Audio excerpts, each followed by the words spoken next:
باشن در مذاکره بین الافغانی سیاسی واقعی حاضر شوند، حکومت نو ساخته شود از نو. این گپ اتمام حجت میست. اگه این کارا نمیشه و جرقه هایش هم دیده رایستند.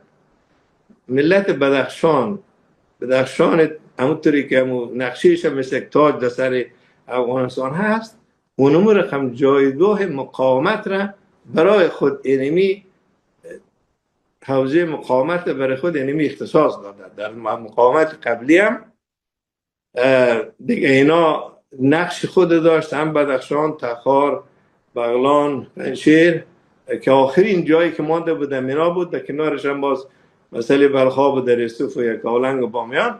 این نقاطی هست که طالبان در گوششان یک حلقه تیر کنن از یادشان نروند. اگر اینا سر عقل نمیان، جرقه هایش آغاز شده، باز اگر 4 طرف رفت طرف فاریاب رفتن دیگه باز اون گپ فاریاب که اگر یگان میگن که سرصدا برآمد، از اونجا یک صدا برآمد، خب حاضری طرف انکشاف میکنه، طرف شبرغان و طرف مزار.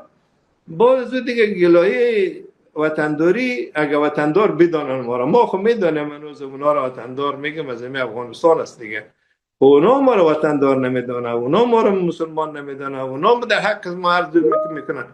گلایه وطنداریشان هم برطرف، باز گلایه مسلمانی و مجاهدی و همگی برطرف.